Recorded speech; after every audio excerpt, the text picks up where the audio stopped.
The night was cold, darker than usual. The streets of the alien city stretched like endless stone veins under the pale glow of broken lamps. A soft drizzle fell from the sky, mixing with the smoke rising from old chimneys. People walked fast, heads lowered, coats pulled tight. Nobody stopped. Nobody cared. Near the shadow of a closed bakery, a young alien girl sat on the ground. Her skin was pale blue, glowing faintly under the dim light. Her eyes, once full of hope, now looked empty. She hugged her thin arms around herself, trembling with cold. The rain had soaked her dress until it clung to her fragile body. She had been thrown out only hours ago. The landlord's harsh voice still echoed in her ears. No credits, no room, out. The door had slammed shut behind her, and with it the last roof over her head was gone. She had begged, pleaded, even cried, but it did not matter. Rent was rent. She had nothing left to give. Her stomach growled painfully. She had not eaten in 2 days. The smell of roasted food from a nearby stall stabbed at her senses, making her dizzy. She pressed her hand against her belly, whispering to herself, "Just one meal. I would give anything, anything." A group of passers-by walked by, their laughter loud and cruel. One of them threw a small coin at her feet, not out of kindness but mockery. The coin rolled away into a puddle, shining faintly before sinking. The girl stared at it, too weak to move. Her pride hurt more than her hunger. She thought about her family long gone because of the war. She thought about the dreams she once carried, dreams of studying, of working, of living in peace. Now all she carried was despair. She was only 16 by her people's count, but tonight she felt older than the crumbling city around her. The drizzle turned into rain. She pulled her knees to her chest, trying to hide from the world, but her mind would not stop whispering desperate thoughts. What if no one helps? What if this is the end? Would anyone even notice if she disappeared tonight? Her eyes wandered across the street where humans sometimes passed through the alien district. She had heard stories. Some said humans were monsters, dangerous and greedy. Others whispered they were kind, full of strange honor. She had never known which to believe. Her hunger screamed louder. She thought of the unthinkable. If someone offered her food, she would give her body, her dignity, even her soul. The thought terrified her, but the pain in her stomach was stronger than fear. Her trembling lips whispered again, "1 meal. Please, I will give myself for 1 meal." A sound broke her spiral of despair. Heavy footsteps. Different from the rest, slow, steady, confident. She lifted her head. Through the curtain of rain, she saw a figure approaching. Tall, broad-shouldered, wrapped in a long coat. A human. Her heart raced. She did not know if this was danger or salvation. The human's boots splashed softly in the puddles as he came closer. His eyes caught hers under the streetlight, sharp yet calm. He did not laugh. He did not mock. He simply stopped, standing before her like a wall against the cold wind. For a long moment they only stared at each other. The alien girl's lips trembled. Her voice cracked as she whispered the only thing she could think of, the words of desperation that had haunted her all night. "Please, 1 meal. I will give you anything. Even myself." The words hung in the air like a blade. The city noise faded. Even the rain seemed to pause. The human's face hardened, not with cruelty, but with something she did not expect. Anger, sharp and fierce. He bent slightly, his voice low but strong. "Don't you dare say that again." The alien girl froze, her heart pounding. She expected him to walk away like the rest, but he didn't. He reached into his coat, pulled out something, and dropped it gently into her hands. A piece of bread, warm, wrapped in paper. Her eyes widened, tears mixing with the rain. She clutched it with trembling fingers, unable to believe it was real. The human straightened, his shadow towering over her. His voice cut through the night. "You don't have to give yourself away to eat. Not while I'm here." And with that, he extended his hand. Not for payment, not for shame, but for help. The alien girl looked at the hand, then at the bread in her lap. Her chest tightened, hope flickering like a small flame. For the first time in days, she felt something other than hunger. The cold streets were still cruel. The rain still fell. But something had changed. A human had stopped. A human had listened. And the night that had begun with despair now carried the faint echo of possibility. The bread in her hands was still warm. Steam rose gently as if mocking the cold rain. The alien girl's fingers trembled as she clutched it tighter, afraid it might vanish like a dream. She looked up again at the tall human standing before her. His eyes were steady, dark with something she couldn't name. Anger, pity, or maybe both. No one had ever stopped for her before. She had been invisible on these streets for days. But this stranger, this human, had not only stopped, he had given her food without asking for anything. That alone felt like a miracle, yet doubt filled her. Why? Why would a human help her when even her own kind had thrown her away? She opened her mouth, but no words came out. The only sound was the low rumble of her empty stomach. The man's voice broke the silence. "Eat," he said simply, his tone firm but not unkind. She hesitated, then raised the bread to her lips. The first bite was soft, warm, and filled with life. Her throat tightened as she swallowed. Tears ran down her cheeks. She tried to hide them, but the human noticed. He looked away, giving her the dignity she thought she had lost forever. When she finished the bread, she whispered, "Thank you." "But why? Why would you help me?" The man crouched down to meet her eyes. His coat dripped with rain, but he didn't seem to care. "Because no one should be left in the cold. Not like this." His words struck her like a blade of truth. She blinked, unsure how to respond. He studied her for a moment. "What's your name?" She hesitated, then whispered, "Lyra, Lyra," he repeated, testing the sound. "I'm Ethan." The name felt strange, yet solid, like a stone you could hold in your hand. Ethan stood again and looked around. The streets were growing emptier, the rain heavier. He extended his hand once more. "Come with me. You can't stay here tonight." Her chest tightened. Suspicion crawled up her spine. Many had offered shelter before, only to demand payment with her body. She shook her head quickly, pressing herself against the wall. "No, I can't. I don't trust." He didn't move closer. He simply lowered his hand and spoke calmly. "I'm not asking for anything. Just a roof. Just warmth. That's all." His voice carried weight, steady, unshaken, unlike the mocking tones she knew so well. She searched his face for lies, but all she found was quiet determination. Still, her fear was strong. Ethan sighed softly. "Fine, then I'll stay here with you." Her eyes widened. "What?" He sat down on the wet ground beside her, his coat brushing the stone street. The rain poured over both of them now. He didn't flinch. He didn't complain. He just sat silent like a soldier on guard. Lyra stared in disbelief. Why would a human choose to sit in the cold rain beside a homeless alien girl? She hugged her knees tighter, her heart beating faster. Minutes passed. The rain grew heavier. Her teeth chattered. Finally, she whispered, "You're crazy." A faint smile touched his lips. "Maybe, but I'm not leaving you here alone." Something inside her cracked. She felt a warmth not from the bread, not from the coat, but from his stubborn presence. For the first time, she believed he meant what he said. She took a shaky breath. If you are lying, if you want to hurt me." Ethan's eyes turned hard. "Then I wouldn't have given you the bread. I would have taken what I wanted already." The brutal honesty of his words silenced her doubts. Slowly, carefully, she placed her hand in his. His grip was firm, steady, grounding. He rose, helping her stand. Her legs were weak, but his strength held her up. Together, they stepped away from the cold corner. As they walked, she noticed how he kept slightly in front of her, shielding her from the harsher rain. He said nothing more, but his silence was not cold. It was protective, like a shield she had never known. They turned into a narrow alley, passing broken signs and flickering lights. She wanted to ask where he was taking her, but fear held her tongue. Finally, she whispered, Where are we going?" "To a place where you can rest," he replied. "It's not much, but it's safe." Her heart pounded. Safe. That word was foreign to her now. Could she really believe it? The sound of laughter cut through the rain. Lyra flinched. Ahead, two drunken aliens staggered across the alley, their eyes catching on her thin figure. Their grins were sharp, ugly. "Well, what do we have here?" one of them slurred. "A little street rat." "And her human pet." Lyra froze, panic flooding her veins. Memories of past nights, of hands grabbing, of voices mocking, came rushing back. She wanted to run, but her legs would not move. Ethan stepped forward, placing himself between her and the men. His voice was low, steady, like iron.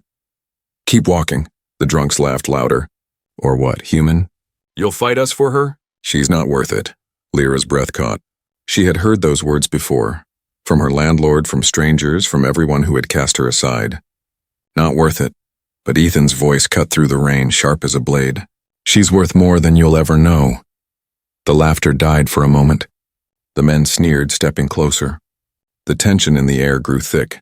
Lyra clutched Ethan's sleeve, her heart pounding. She knew this was only the beginning. The cold streets had given her despair, but now, with the human stranger beside her, they promised something else. Danger, yes, but also the possibility of hope. The rain poured harder, splashing into puddles that swallowed the moonlight. Lyra clutched Ethan's sleeve tightly, her heart racing as the two drunken aliens stepped closer. Their eyes were sharp, their voices cruel. Every step they took reminded her of all the nights when no one had stood for her, when she had been nothing but a helpless shadow on the street. But this time was different. Ethan stood firm like a wall before her. He did not flinch under their sneers.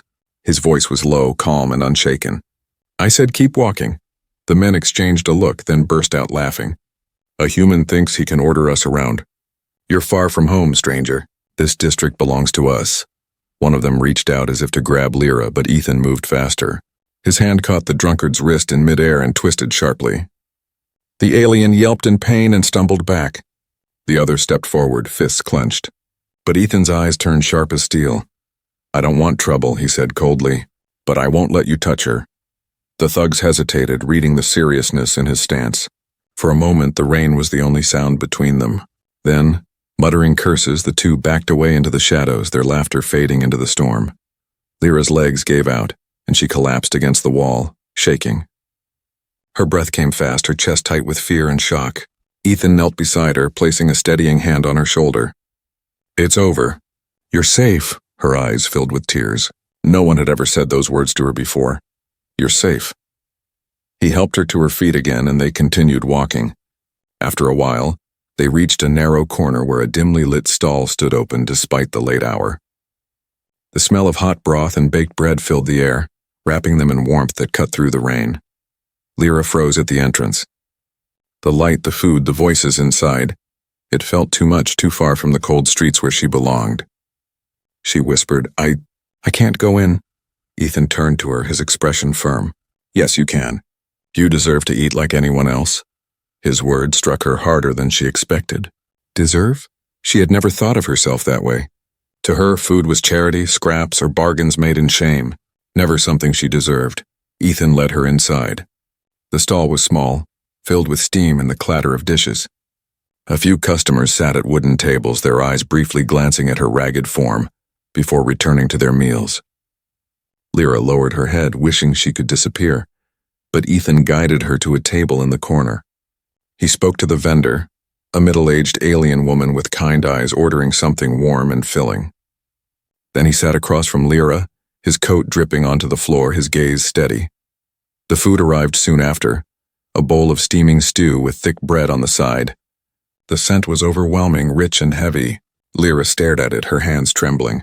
She couldn't remember the last time she had seen so much food just for her. Her eyes darted to Ethan nervously. I can't pay for this. Ethan leaned back, his voice calm. I didn't ask you to. Her throat tightened. Then why? Because you're hungry, he said simply. And no one should have to sell themselves for a meal. The words cut deep. Shame burned her chest. She had been ready to give her body away on the street just to fill her stomach. And here was this human, feeding her without demand, without cruelty. It felt unreal. Slowly, she lifted the spoon and tasted the stew. The warmth spread through her body, chasing away the cold that had settled in her bones for days. She took another bite, then another, until tears blurred her vision. She tried to hide them, but Ethan noticed. He didn't comment. He didn't pity her with words. He just let her eat as if it was the most natural thing in the world. Halfway through the meal, she whispered, You don't know me.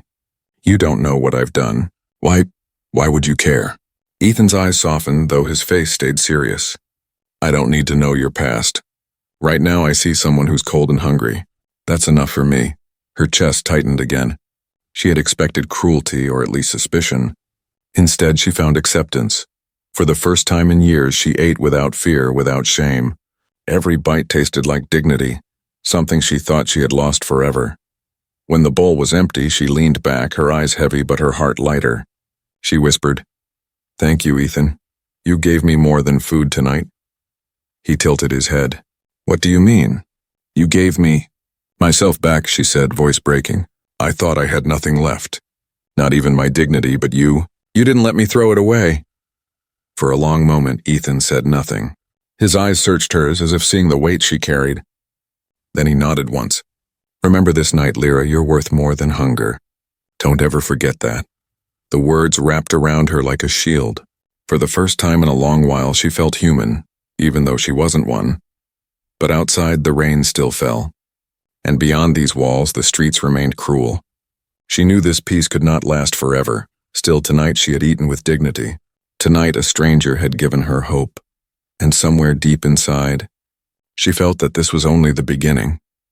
The warmth of the stew still lingered in Lyra's body as she sat quietly in the corner of the small food stall. Outside, the storm hammered the streets, but inside, the dim lanterns gave a soft glow that made her feel safe, at least for the moment. She had almost forgotten what it felt like to eat until she was full. The emptiness in her stomach was gone, replaced with a strange heaviness she wasn't used to, yet her heart was still restless. Ethan watched her from across the table. He hadn't touched his own food. His coat was damp, his hair plastered against his forehead from the rain, but he didn't seem to care. He studied her with calm eyes, as if he were trying to read something written deep inside her. Finally, his voice broke the silence. "You haven't asked me why I helped you." Lyra froze, her spoon halfway to her lips. She lowered it slowly, unsure what to say. After a long pause, she whispered, "Because you're human. Humans are different." He tilted his head slightly, not in agreement or denial. "And what do you think of humans?" Her eyes flickered away. "I've heard stories. Some say humans are monsters, some say they're heroes. I didn't believe either." Her voice grew softer. "Until tonight." Ethan leaned forward, resting his arms on the table. "And what about you, Lyra? What's your story?" The words pierced her chest. She wanted to stay silent, to bury her past in the same shadows that had swallowed her future. But his eyes held her like an anchor. For the first time, she felt someone truly wanted to hear her answer, not out of curiosity, but out of care. Her hands shook as she gripped the spoon tighter. "I was born during the war. My father fought in the front lines, and never came back. My mother tried to raise me, but she fell sick. Medicine was too expensive. She died when I was 10. Her voice cracked, but she forced herself to continue. "Since then, I've been alone. I worked small jobs, washing, carrying, cleaning, anything to survive. I dreamed of saving enough to go to school, to learn and build a life. But dreams don't last long on these streets." Her eyes filled with tears. She quickly wiped them away with her sleeve. "When I couldn't pay rent, they threw me out. No one cared, not even my own people." Her words trailed off into silence. The noise of the stall faded, and all she heard was her own voice echoing in her mind. Ethan sat quietly, his gaze steady but unreadable. For a long moment he didn't speak, and she felt a rush of shame for revealing so much. Then finally he said, "You're stronger than you think." She blinked at him in surprise. "Stronger? You survived all that," Ethan said firmly. "Most would have given up long ago. But you're still here, still fighting.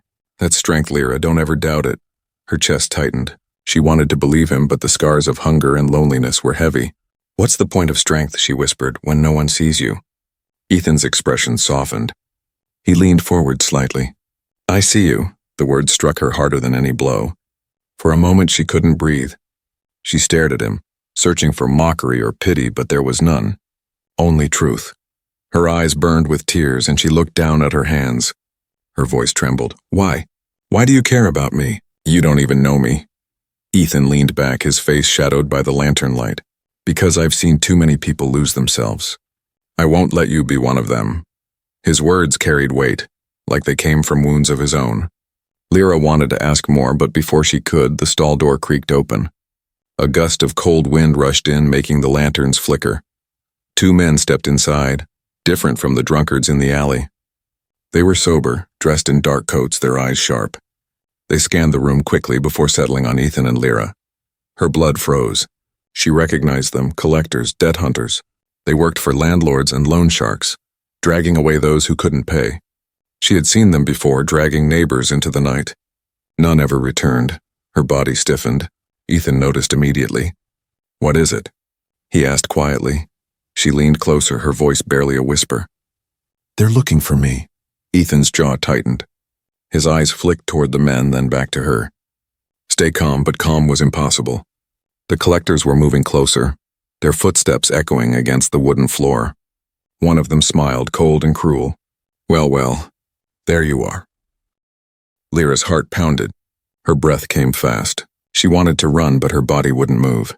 The shadows of her past had found her again, dragging her back into the nightmare she thought she had escaped.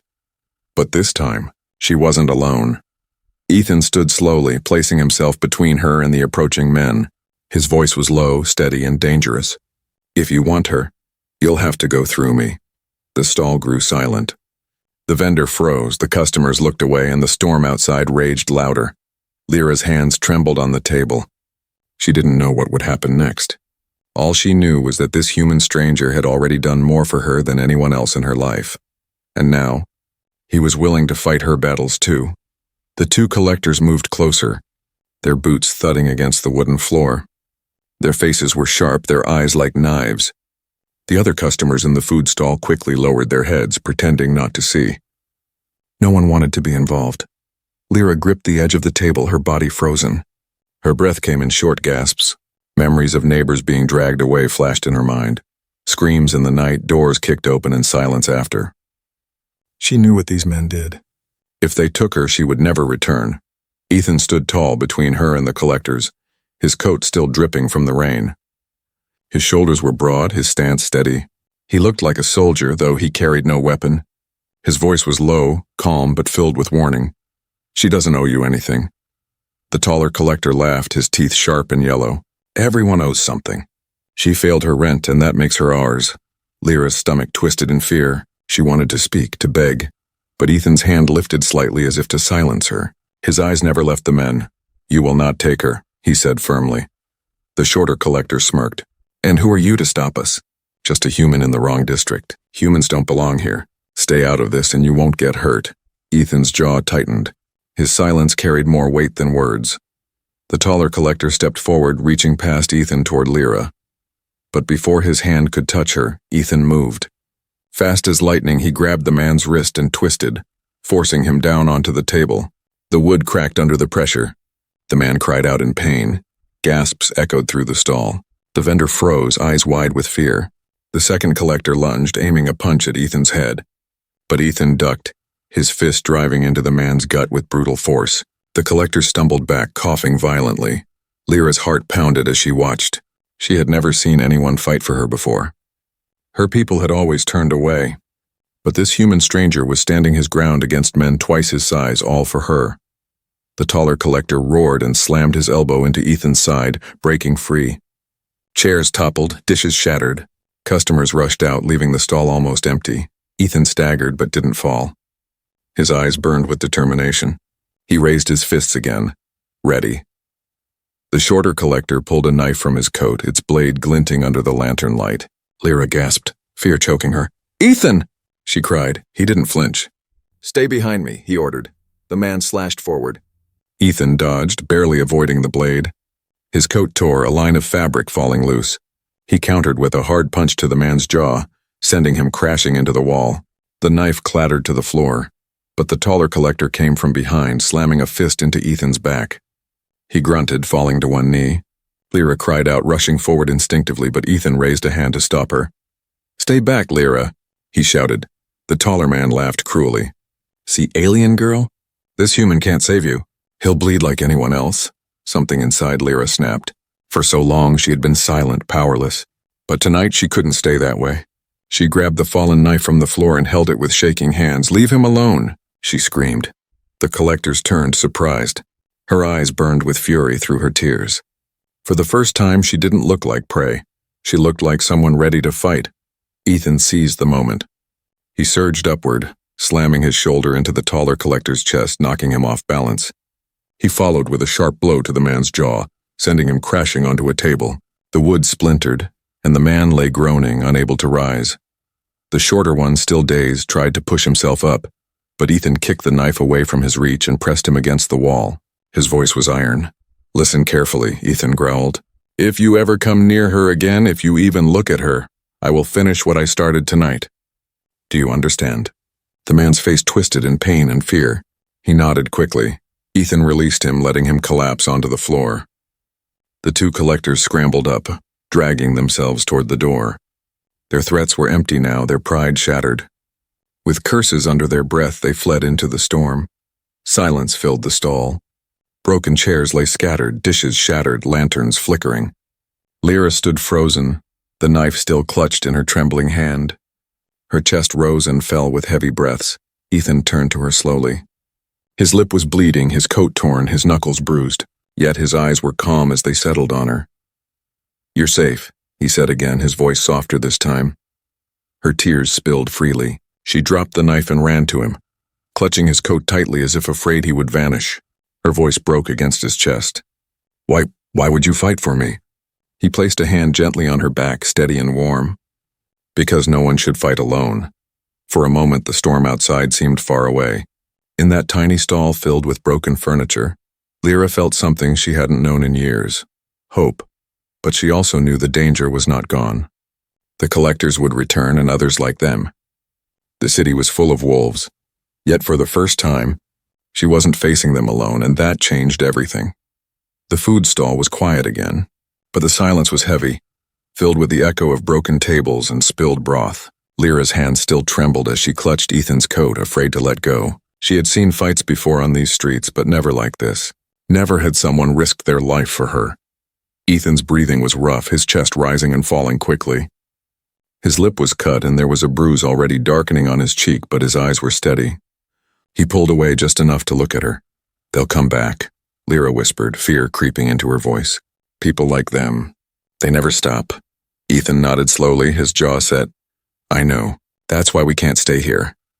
The vendor, who had been frozen in fear during the fight, finally moved. She approached cautiously, her hands wringing the edge of her apron. "You should go," she said softly. "The collectors, they'll return with more men. I can't protect you here." Ethan gave her a respectful nod.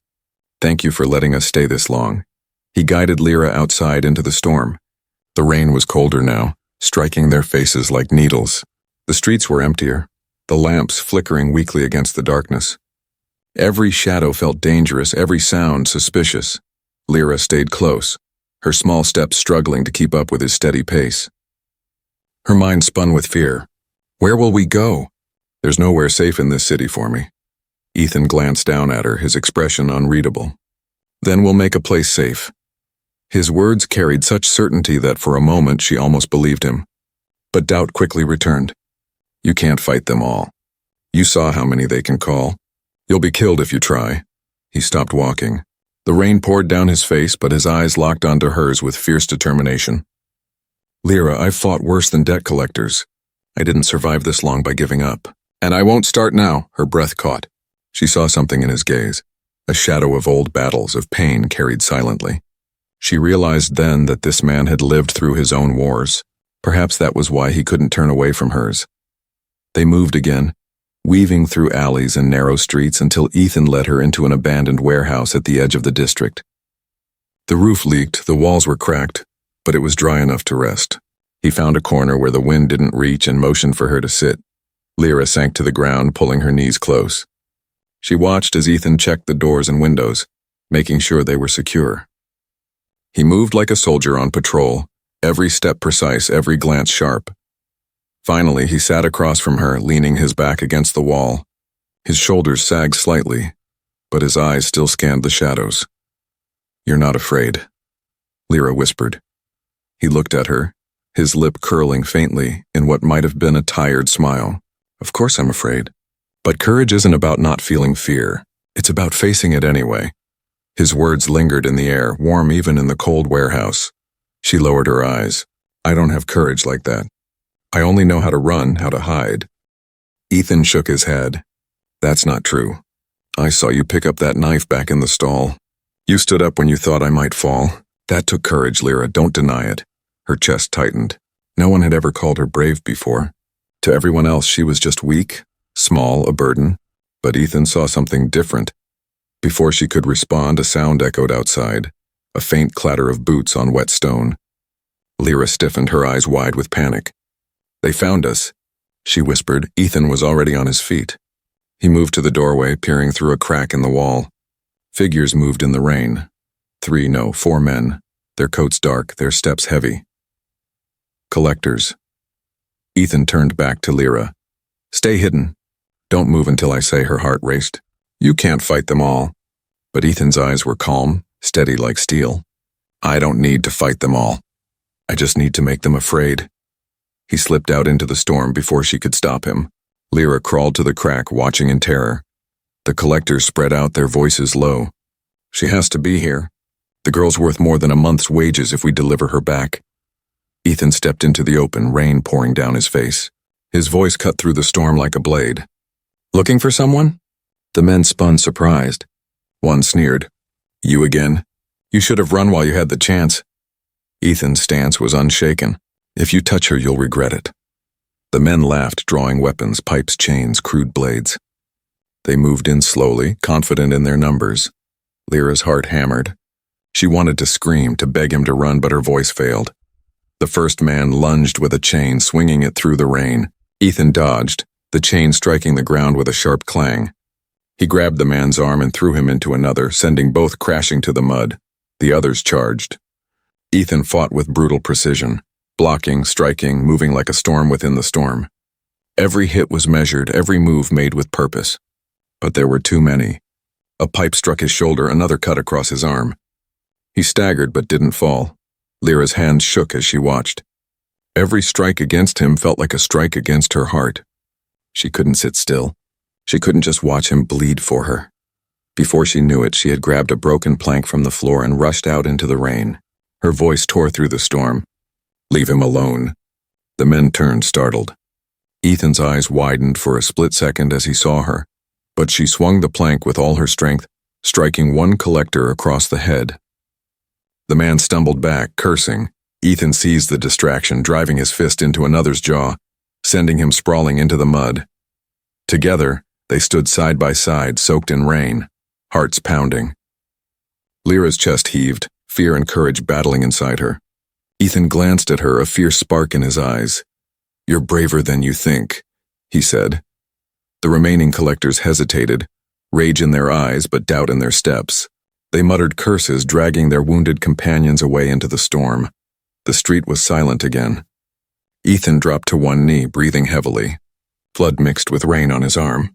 Lyra dropped beside him, clutching his shoulders. You're hurt! He gave her a tired smile. It's nothing. I've survived worse. Her eyes burned with tears. Why do you keep risking everything for me? Ethan's gaze softened, though his voice was still strong. Because someone has to. And if no one else will, then I will. In the cold, in the storm, surrounded by danger, Lyra felt something she had not known in years, safety. Not because the world had grown kinder, but because this human had chosen to fight for her. Again and again, and for the first time, she wondered if courage could be shared, if his strength could become hers. The rain finally began to ease, leaving the streets wet and shining under the pale glow of distant lamps. The storm had passed, but its echo still lingered in the empty alleys and broken puddles. Ethan leaned against the warehouse wall, his chest rising and falling heavily. His coat was torn, his arm bleeding, but his eyes were steady. Lyra knelt beside him, pressing a cloth she had ripped from her dress against his wound. You'll bleed too much, she whispered, her hands trembling. He gave her a tired smile. I've had worse. Don't worry, but she did worry. She had never seen anyone take such blows and keep standing. She had never seen anyone choose to bleed for her, and the thought of losing him now, after all he had done, terrified her more than the collectors ever had. The night stretched on, quiet except for the sound of dripping water. Lyra sat close, her head bowed. For so long she had lived as a shadow, ignored by her people, abandoned by the world. But Ethan's presence was like a fire in the darkness, warming a place in her heart she thought had frozen forever. At last, she spoke softly. Why me? There are so many others out there suffering. Why stop for me? Ethan didn't answer right away. His gaze lingered on the cracked ceiling above them, his jaw tight as if he carried memories too heavy to share. Finally, he said, Because I saw myself in you. Her brow furrowed. You? He nodded. I was left behind once too, forgotten. The world didn't care if I lived or died. Someone helped me when I had nothing left. And now, when I see someone else about to lose everything, I can't just walk away. Lyra's chest tightened. She wanted to ask more, but his eyes told her enough.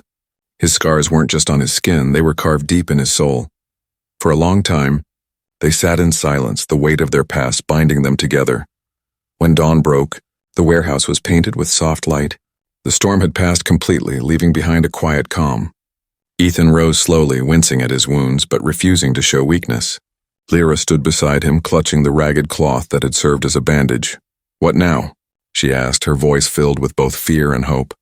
Ethan looked out at the empty streets. "Now that we find a place where you're not hunted. A place where you can live, not just survive." She blinked at him, unsure. "Such a place exists?" His mouth curved faintly. "It does. But sometimes you have to make it for yourself." He led her through the city as the morning awoke. Shops opened, merchants shouted, children laughed on the cleaner streets far from the dark alleys she knew. Yet even in daylight, she felt the eyes of strangers judging her ragged clothes, her alien features, her presence at Ethan's side. She lowered her head, shame curling in her chest. But Ethan's hand touched her shoulder, steady and firm. "Don't bow your head, Lyra. You have nothing to be ashamed of." His words lifted her like sunlight breaking through clouds. She walked taller, though her steps were still uncertain. Finally, they reached a small settlement on the city's edge. It wasn't much, just a cluster of simple houses and workshops, but it was alive with activity. Humans and aliens worked side by side, sharing tools, trading food, laughing together. Lyra stared in disbelief. This is real?" she whispered. Ethan nodded. "Not everyone lets fear and greed rule them. Some choose to build something better." A woman approached, carrying a basket of bread. She greeted Ethan warmly and glanced curiously at Lyra.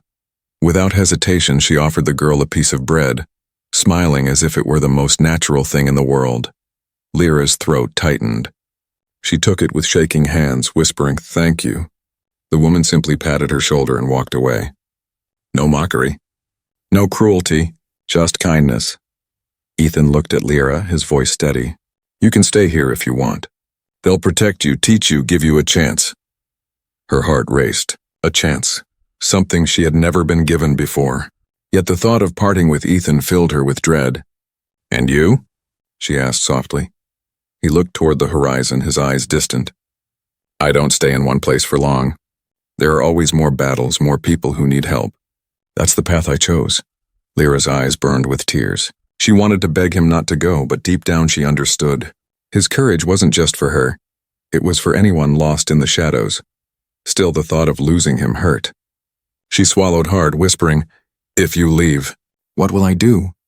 Ethan placed a hand gently on her shoulder, his grip firm and grounding. "You'll live. You'll learn, and one day you'll stand for someone else the way I stood for you. That's how courage spreads." Her tears fell freely, but this time they were mixed with something new, hope. She nodded, though her voice shook. "I'll try." He gave her one last steady look, his eyes full of quiet pride. That's all anyone can do. The morning sun rose higher, painting the settlement in golden light. The storm had ended, and with it the endless night of her despair. Lyra watched as Ethan walked toward the horizon, his figure growing smaller with each step. She clutched the bread in her hands, her heart heavy but stronger than before. For the first time in her life, she didn't feel like prey. She didn't feel invisible. She felt alive, and though the world was still dangerous, though shadows would always lurk, she knew she carried something new inside her. Courage. Ethan had given her food, safety, and hope. But most importantly, he had given her back herself, and that was the beginning of everything.